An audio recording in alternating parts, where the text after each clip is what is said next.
এরকম এরকম পিস করে সরষে বেটে চচ্চড়া করব। আপনারা দেখতে থাকুন, সঙ্গে দেখুন আমি কীরকম এই রান্নাটা করি।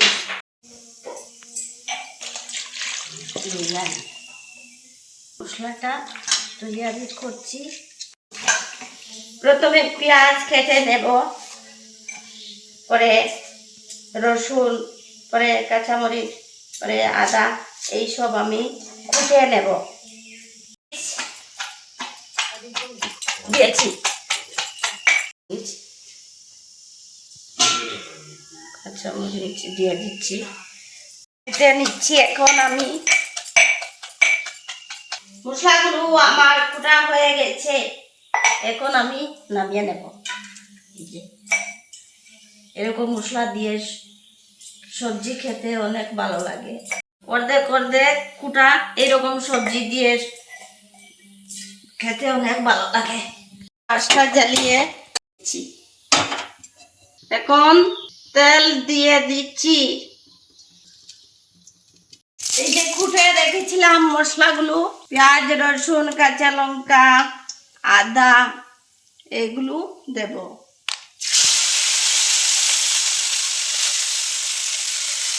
এগুলো দিয়ে নাড়াচাড়া করে দেখে রাখবো। অল্প সময় আমি দেখে রাখবো। এখানে আমি সরষেটা কুটে নিয়েছিলাম, সরষেটা এখন দেব।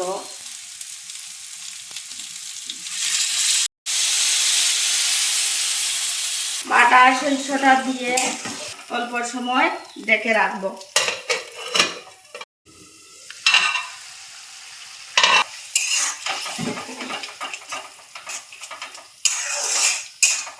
মশলাগুলো আমার হয়ে গেছে, এখন আমি সবজিটা দিয়ে দেব।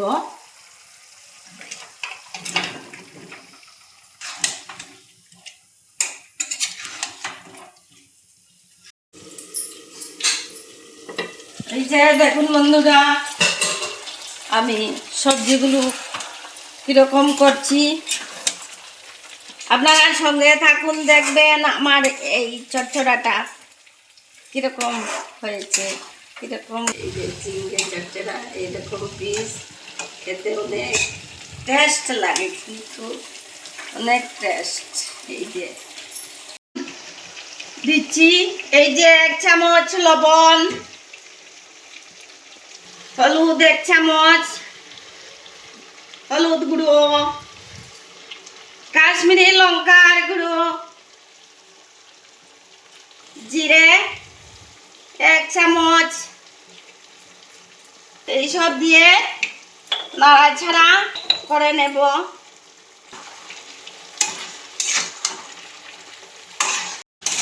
দেখে রাখবো, স্টিমটা লো করে, একটু লো করে।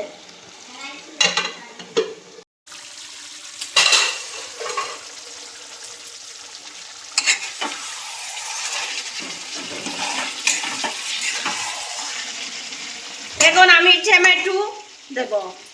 এই যে টমেটো কেটে রেখেছিলাম, ওটা দিচ্ছি। একটু ভিতরে ঢুকিয়ে দেব সেদ্ধ হওয়ার জন্য। এই যে দিতে জল দিচ্ছি। এই যে মাছ ভাজা করে রেখেছিলাম,